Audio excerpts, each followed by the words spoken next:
Shalom and welcome to another edition here on Genesis 49ers.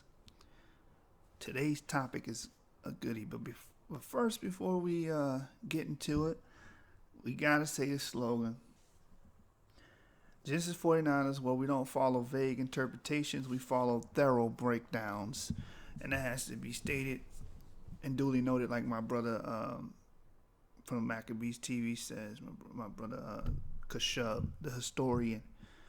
Shout out to him. But today's topic is going to be the Scythians, about the Scythians. And we're going to hone in on them and how they are Israelites and how their history parallels with the Israelite prophecy and writings. Now, we're going to get into the litany, if you will, and we're going to get into the history behind these mysterious people known as the Scythians. Many parallels are drawn. One of the first notable parallels is they don't become a nation or appear in history, if you will, until about the 8th and 7th century. Why is that so monumental in our claim?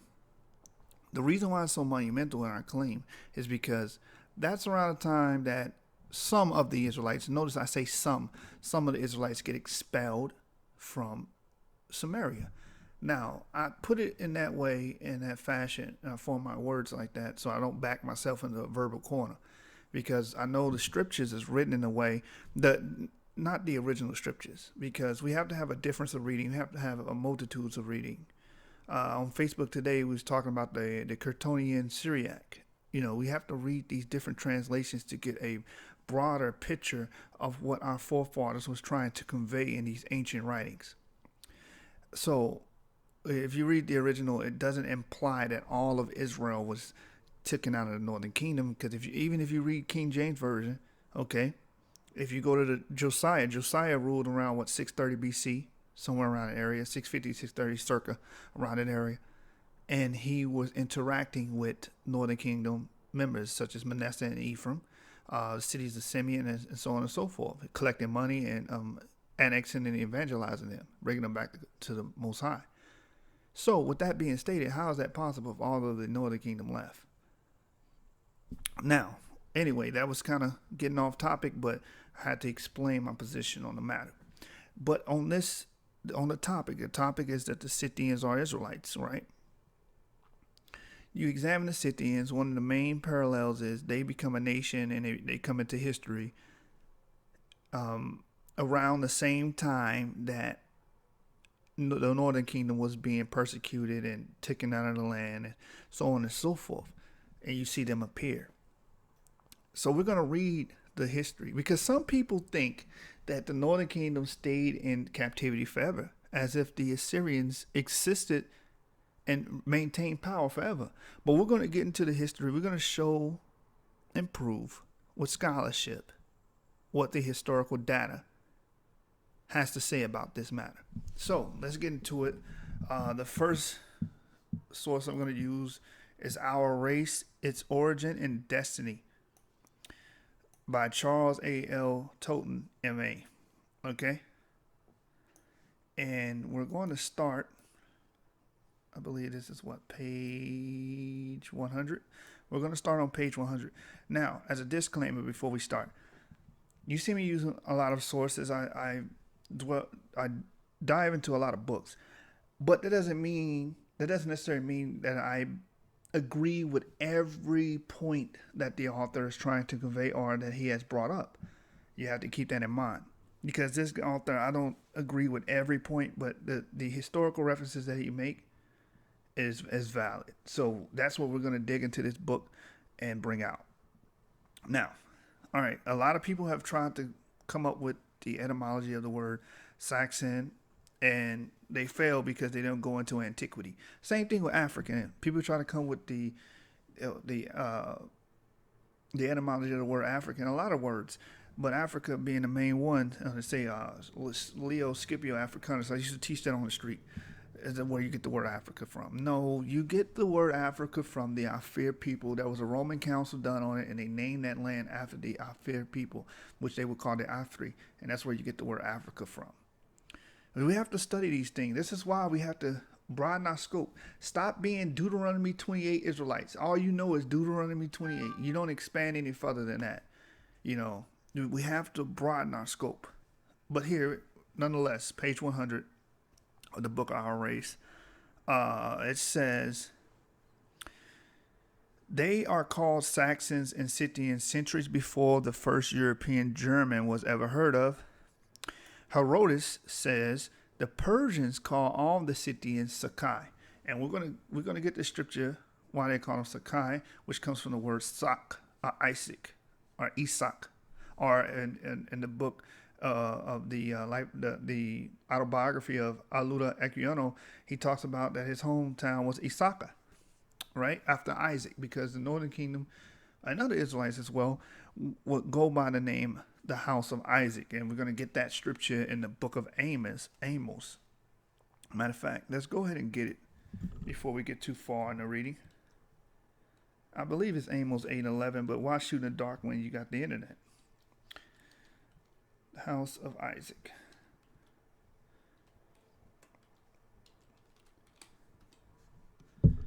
The house of Isaac. Let's get it. Amos 7:16. Let's just get it right there. Look, now, therefore, hear thou the word of the Lord. Thou sayest, prophesy against Israel, and drop thy word against the house of Isaac. So that was a name or eponym, if you will, of the Israelites, or endonym. So let's go back into the book of our race. So it says, Herodotus says, the Persians call all the Scythians Sakai. Sai and Scythopolis has been traced to Scythopolis, city of Succoth, a corruption of Succoth or Succoth, the city of the Scots. The city of the Scots, Scyths, Socs, or wanderers, i.e. dwellers in booths. So they were also referred to as wanderers. Let's see if that's in the scriptures. Let's get Hosea. And we get Hosea, and let's read the prophecy about the northern kingdom and how they will become wanderers. Hosea 9 verses 17. And we're going to exemplify what was just read out of the source.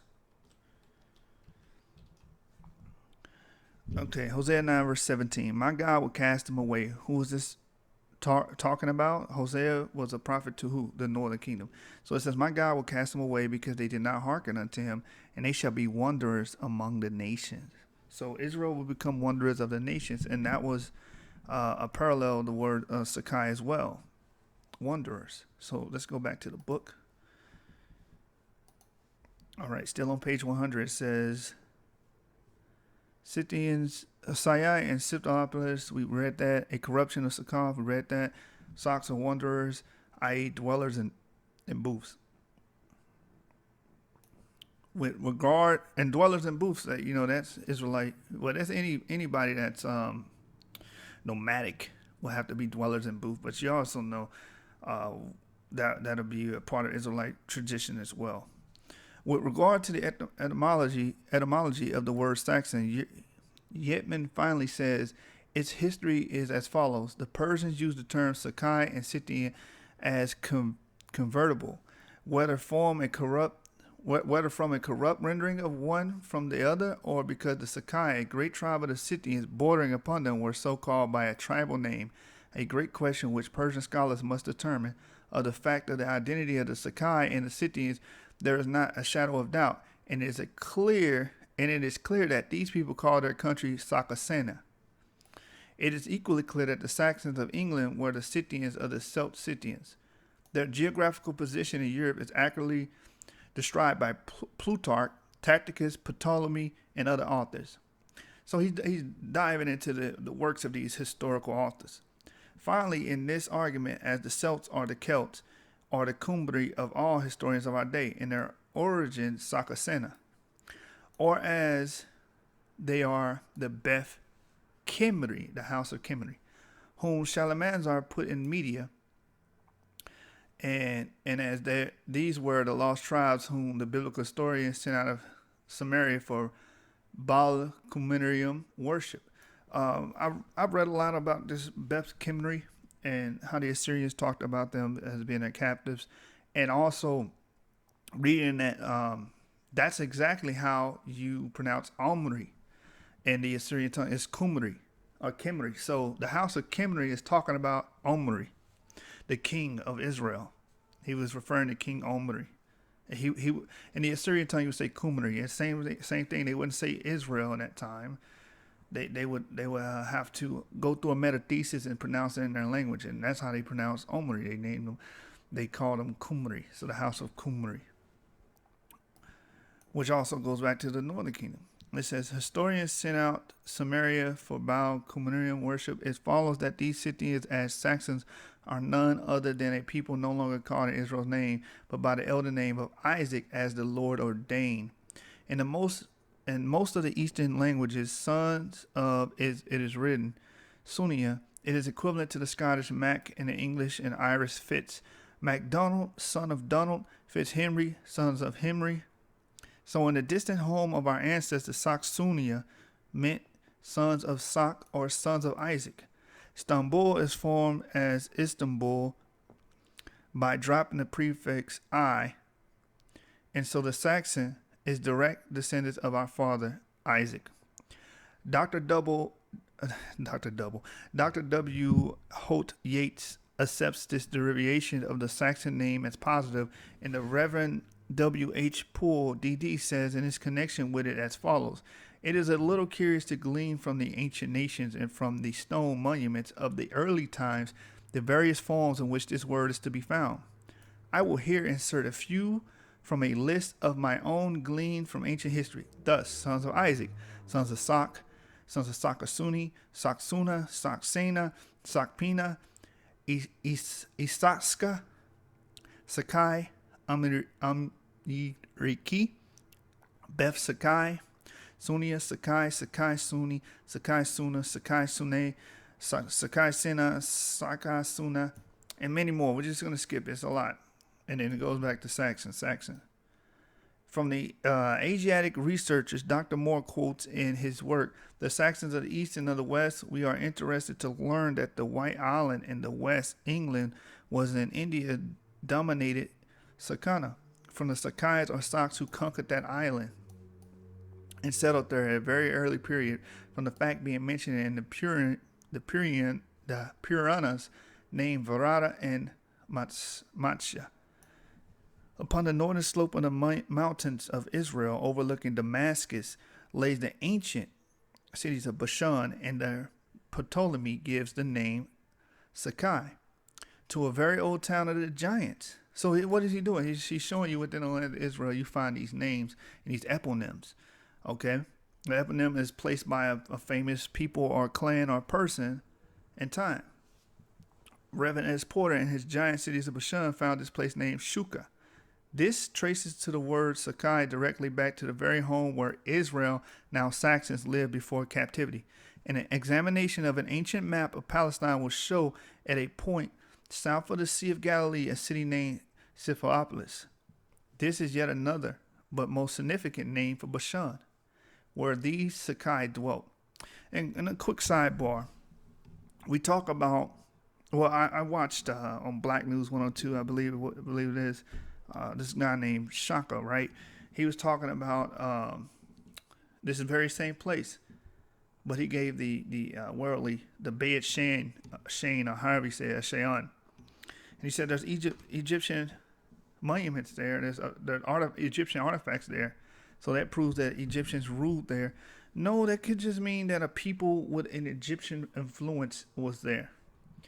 They had Egyptian, cartouches or whatever. They had artifacts, and because our people were spread all over the place, and they brought those different ideas, ideologies, and different gods and idols back to our land. This is stated in the scriptures. It tells you this. That's why we constantly kept falling off. But that was just a sidebar. Just south of Sukkot, a name as prominent in Scottish history as Saxon and Scythian. So, this is yet another but most significant name for Bashan, and that's Scythopolis, where the Sakai dwelt. just south of Scythia, a name prominent in Scottish history as Saxon and Scythian is in that of all the early settlers of Albion. Strabo says that the most ancient Greek historians called the people who lived beyond the Caspian Sea Sakai. Diodorus says the Sakai sprung from a people in Media who obtained a vast and glorious empire. Where were the northern kingdom expelled to? The cities of the Medes. And here's another side note. The Colchian people, okay, which Herodotus says they are black and have woolly hair and could be, called the second Egypt. They, in their writings, in their own testimonies, testify that they come from Medus, which is Mede, which is of the seed of Japhet. The Madai people come from Japhet. Those are black people. So that cuts and pierces that doctrine and notion that Esau, the Caucasian, the so-called white European comes from Japhet. There's no way. We have historical records that directly contradict that. But anyway, let's go watch my videos about Esau and the Roman Empire, the Red Nation, to get a more thorough breakdown of that. I just had to bring that out because you got a lot of people out here that's not reading and not doing the research. They're just making statements. But let's get back into this. Strabo says the most ancient Greek historians call the people who live beyond the Caspian Sea Sakai. Diodorus says the Sakai sprung from a people in Media who obtained a vast and glorious empire. Ptolemy derives.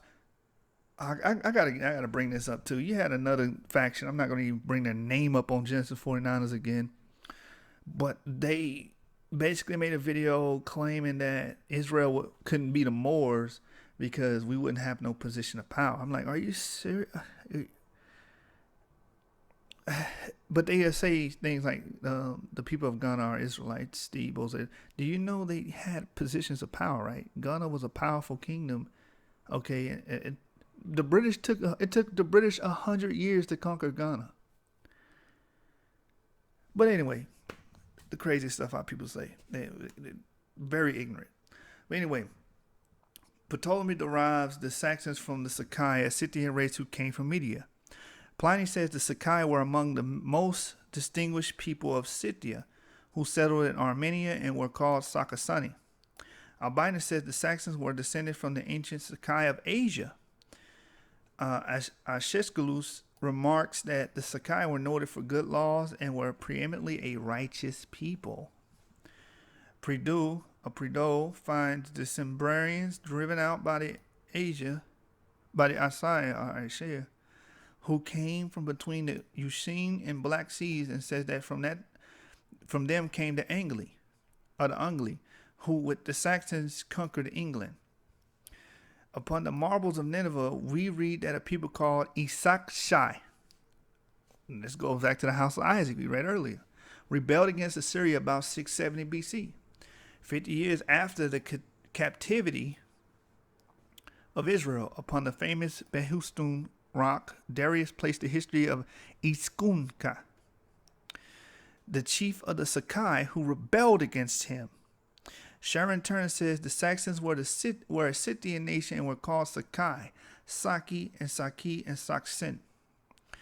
And when Darius invaded Scythia and demanded earth and water as tokens of submission, the answer of our Saxon ancestors was sent back in the form of a most significant present.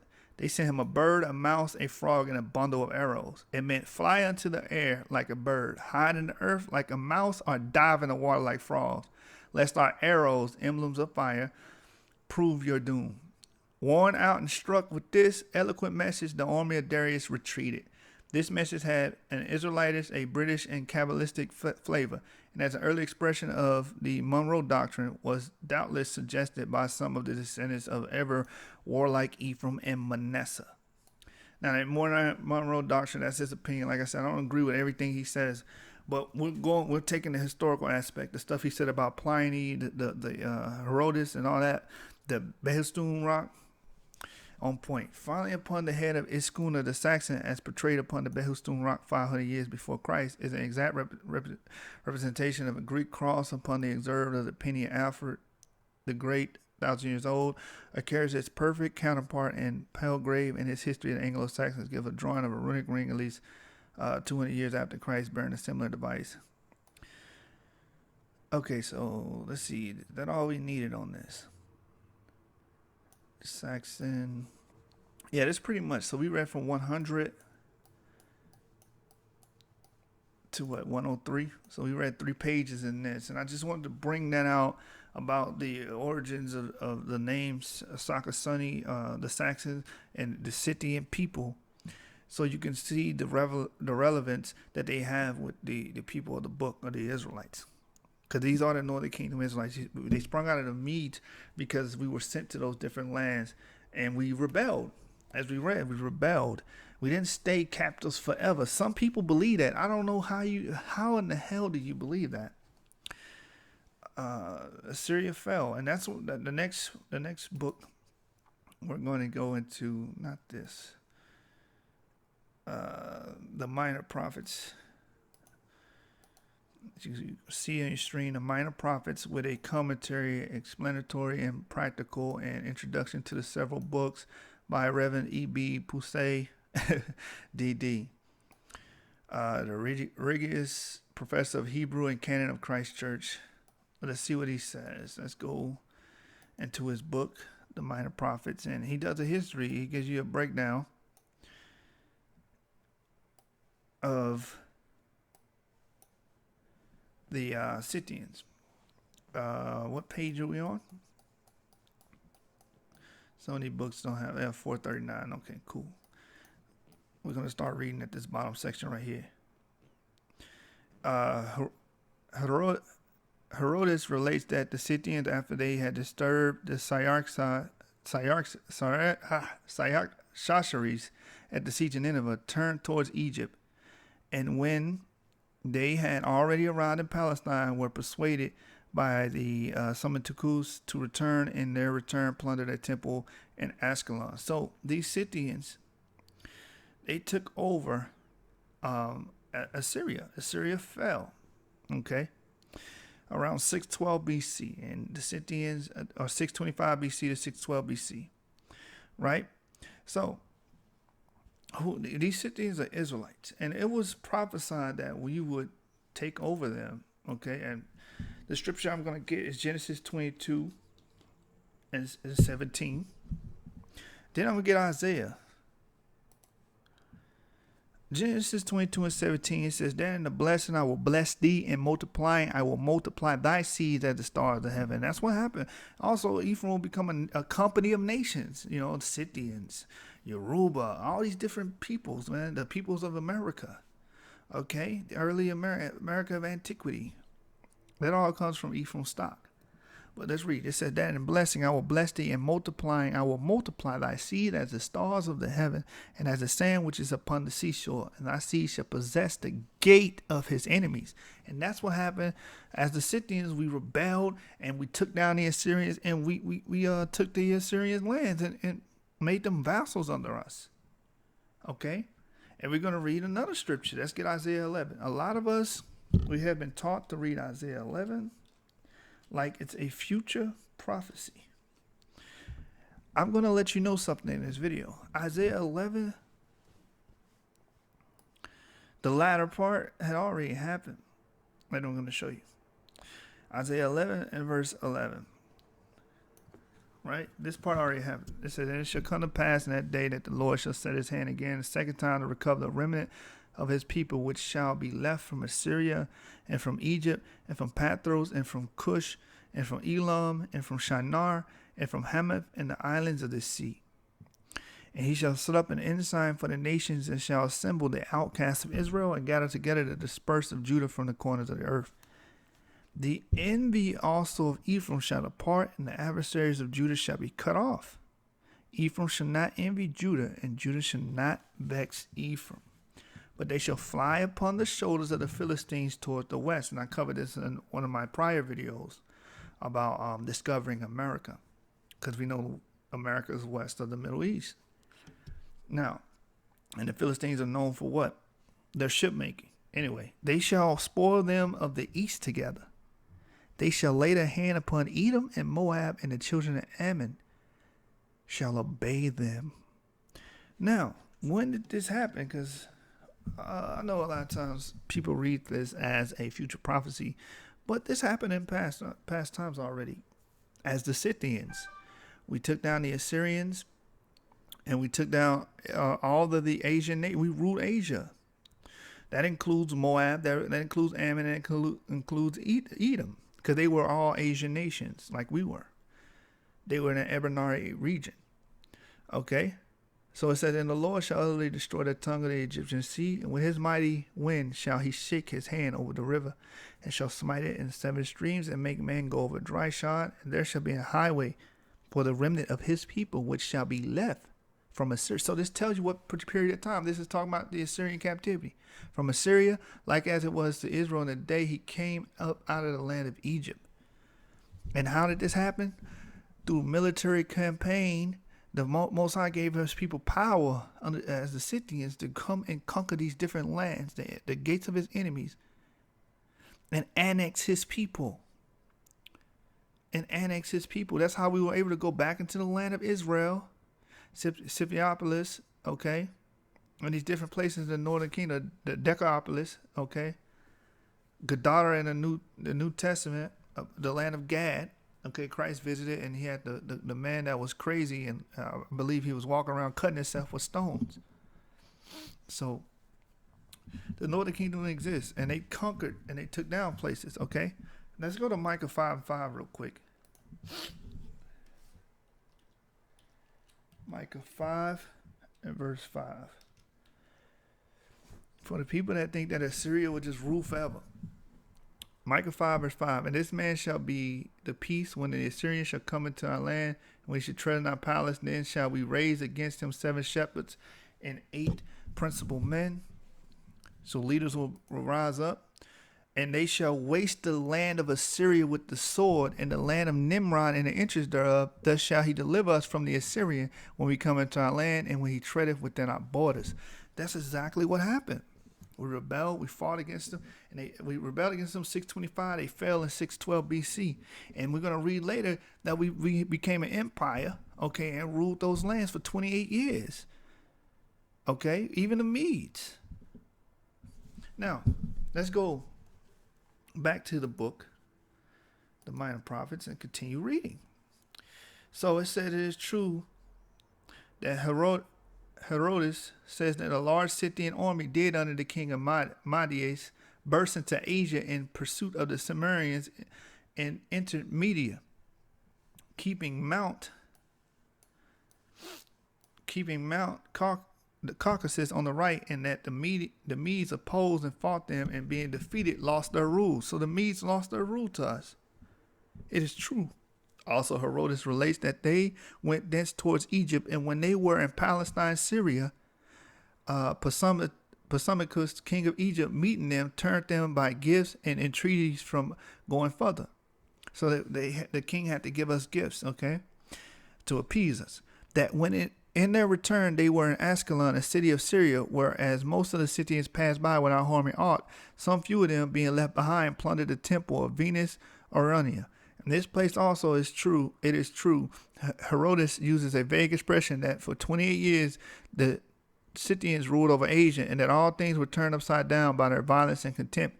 For beside the tributes, they exacted from each what they laid upon each, and beside the tribute they drove together and took what each had. And most of them, Cyaxares and the Medes, entertaining as guests, intoxicated and slew. And then the Medes that covered their empire became musters of what they held before.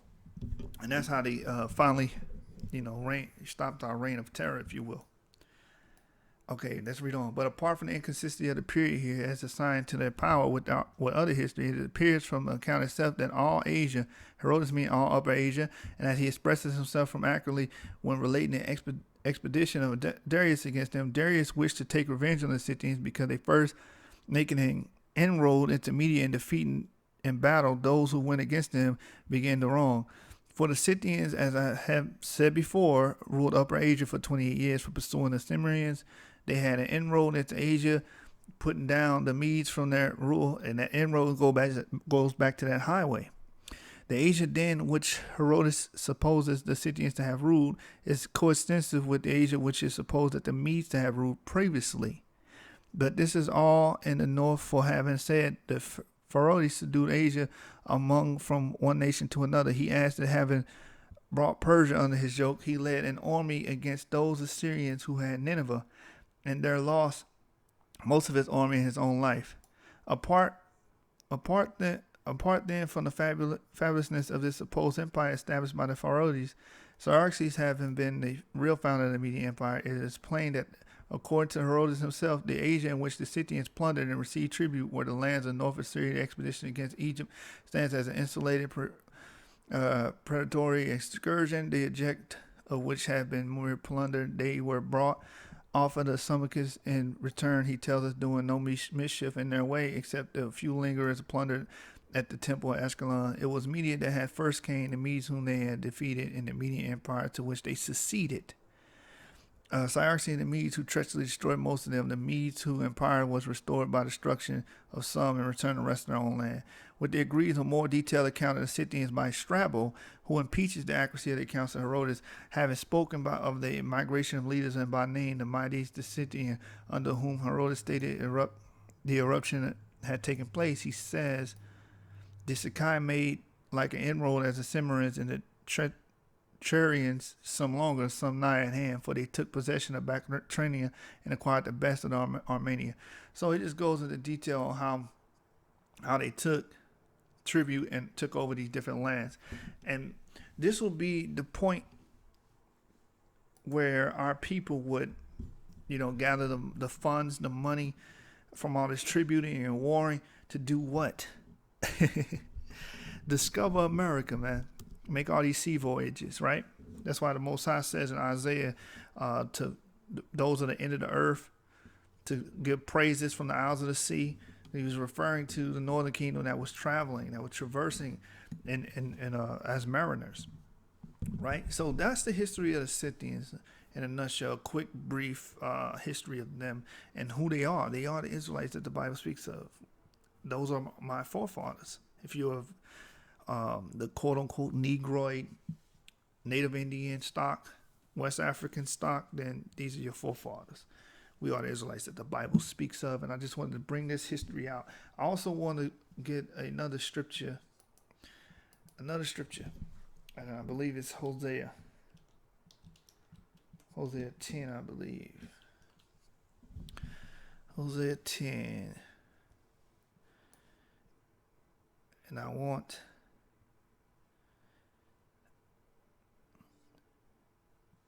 this section about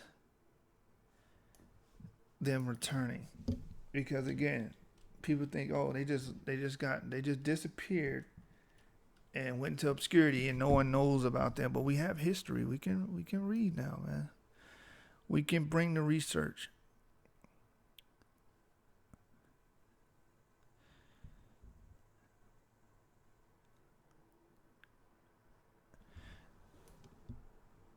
Okay. Every time you want a scripture, this happens. Is it Hosea 9? Let's do that one. It's probably not Hosea 9. Let's do it the easy way. But place shall not be found for them.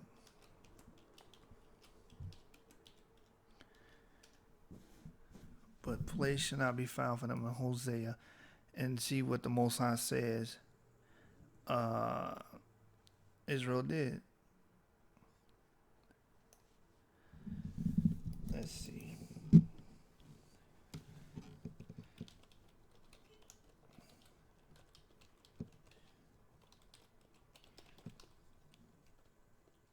Found for them, Hosea. It's in the book of Hosea. And now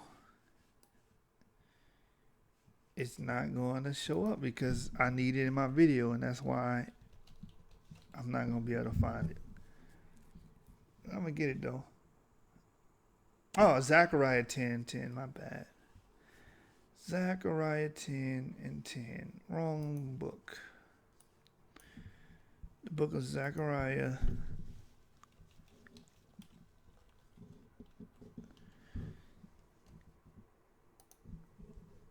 Let's go.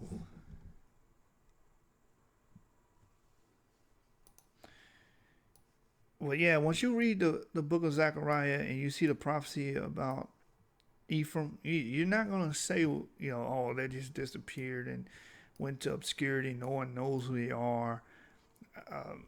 That's not going to be a thing anymore once you read that. Zechariah, let's go. I want chapter 10. All right. Here it is. Just bear with me, brothers. I'm right here. Zechariah 10, verse 6. It says, "And I will strengthen the house of Judah, and I will save the house of Joseph, and I will bring them again to place them." Again, this happened after the expulsion into Assyria. Not all, some, right? This happened during that time, and the Most High said there will be a salvation. That's why he said, "Out of Mount Zion come saviors," with an S, plural. And these saviors were Scythians, because they took down the Assyrian nation. They defeated them. And they even defeated the Medes. Now watch this. "And they of Ephraim shall be," well, hold on, I'm getting ahead of myself. "And I will bring them again to place them." Place them where? To Israel. That's why you have Scythiopolis, or Beit Shean, in Israel. Okay, that's in northern kingdom of Israel, where the Scythians lived, which were Israelites. It says, "And I will bring them again to place them, for I have mercy upon them, and they shall be as though I had not cast them off, for I am the Lord their God, and will hear them. And they of Ephraim shall be like a mighty man." Why? Because they became this powerful Scythian nation. Right? The Sakai, the house of Isaac. "And their heart shall rejoice as through wine." Why? Because they were able to take down their oppressor. "Yea, their children shall see it and be glad, and their hearts shall rejoice in the Lord." They were rejoicing because they were taking down the person that took their forefathers down. Okay, the same people. "I will hiss for them and gather them, for I have redeemed them, and they shall increase as they have increased. And I will sow them among the people," because they went all over Europe and different nations. And that's why you have the story about the Lacedaemonians and Maccabees being Israelites. What they say, it is found in writing that we are of the same stock. Now, it says, "I will sow them among the people, and they shall remember me in far countries, and they shall live with their children and turn again. I will bring them again also out of the land of Egypt." You had Israelites in Egypt. "And gather them out of Assyria." You had them in Assyria. What period? The time of the expulsion. Okay. Shalmaneser and Sargon II, he continued the expulsion. "And I will bring them into the land of Gilead and Lebanon, and place shall not be found for them." Why does it say a place shall not be found for them? Because we read in Ezra that there was a council of Israelites stating that they wanted to go to a land no mankind dwelt in, and that's America. How did they do it? Because they warred and they got tributes, and they were able to pay for this the expense of traveling by sea. Okay, it's really not hard. Let's go to verse 11. "And he shall pass through the sea with affliction," and that's them going, through the waters. Did plenty of videos on this. "And shall smite the waves in the sea, and all the deeps of the river shall dry up, and the pride of Assyria shall be brought down, and the scepter of Egypt the rulership of Egypt shall depart away, and I will strengthen them in the Lord, and they shall walk up and down in his name, saith the Lord." So these are things that are being ignored, when it comes to the northern kingdom. A lot of people, they think they just disappeared and fell off the face of the earth. Well, we already know that, as today's lecture and the presentation that I brought forth, you can clearly see that they thrived and they became a people. Okay, they just weren't just captives.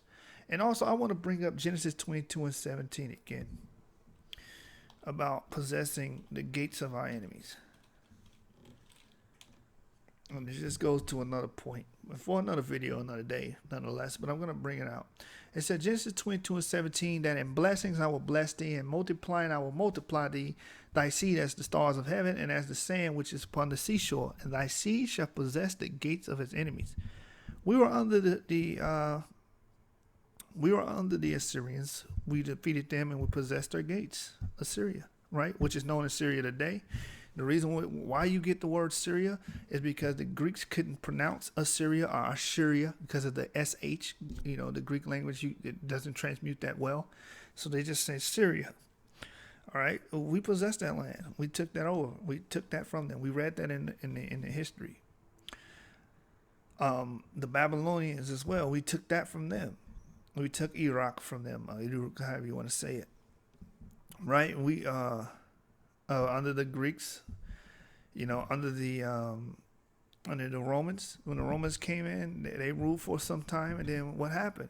And to about 200 A.D., you had Septimius Severus, an Israelite, okay, from Tripoli, right? His tongue was Punic. He spoke Hebrew, right? So, with that being stated, this prophecy has came to pass time and time again. What makes you think it's not going to happen again? This is the blessing. It says, "And our seed shall possess the gate of his enemies." And that's what happened in the past, in the Middle Ages, and it's going to happen in the future. That's where you get the Dark Ages from, because this came to pass. We possess the gates of our enemies. So, before I close, I got another treat for you guys about the Scythians. Remember, they went to the Caucasus area. Okay, they were in the Russian area, right? Keep that in mind, because the next document is going to exemplify a point. As you can see on your screen, Russian and Negro by Alison Blakely.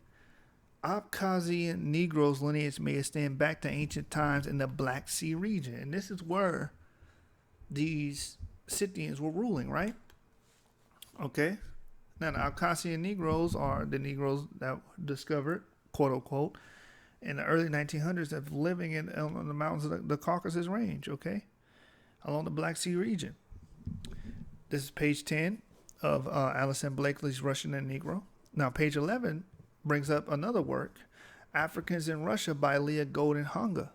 And he quoted this. He says, she notes that the Tsar's officials frequently list Negroes as Arabs and Jews, page 11.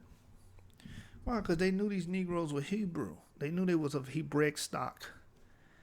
So those are Jews over there. The only person that don't know is us. We don't know of our Israelite history, because we think Negro equals African and African equals Negro. We have to break that chain and come back to our antiquity and come back to who we were. Just like the brother, the Jeremiah said in Lamentations, Lord, make me as the days of old. I want to be who I was then. I don't want to be who I am now. You see what I'm saying? It's time to restore the people back to their history and their culture. And that's why I put together presentations like this. And the Abkhazian Negroes most likely are those Scythians, okay? Descendants of those Scythians that stayed in that area, okay? Very interesting read if you get the Russian and Negro. The first chapter is going to blow you away, because we think Africa this, Africa that. We had Negroes living in Russia, okay, for thousands of years, That's for another video, though, but this directly ties, because that's the area the Scythians were in, Russia. And I also wanted to bring out that the scripture said we would take down Moab and Ammon, and my school of thought, Moab is China and Ammon is Japan. Well, it's funny, when you go into the history of Japan, the first king is Osea. And I just got this source right here, The Secret of Genealogy Third. You don't have to pay attention to it. It's just a little extra. So it goes into that. It says, and related to Hosea, the first known king of Japan was named Osei, who ruled around 730 BC. I read extensive theories of Jews migrating to Japan 1,000 years ago. So it's just something interesting, because we ruled these different nations, Moab and Ammon and Edom, okay, at this time. And it's just funny that their first king is our last king, according to the Northern Kingdom kings. All right. So with that, I'm going to conclude the lesson.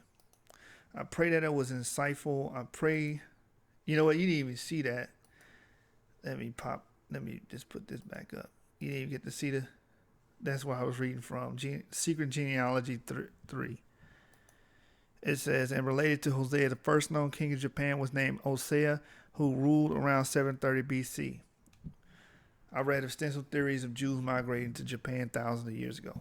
Not just a nugget, I just want to drop at the end of the video. But the main topic of the video is that the Scythians were Israelites, and we provided ample amount of proof to exemplify those points. And I pray that it was edifying, and you brothers will know a little bit more from history, especially brothers from the Northern Kingdom. We have a vast amount of history. You have to learn it. You have to learn it so we can wake up the dry bones and put that meat and skin on that identity, that legacy, that history that they're missing. So with that, I'm going to say shalom. Genesis 49 is signing off.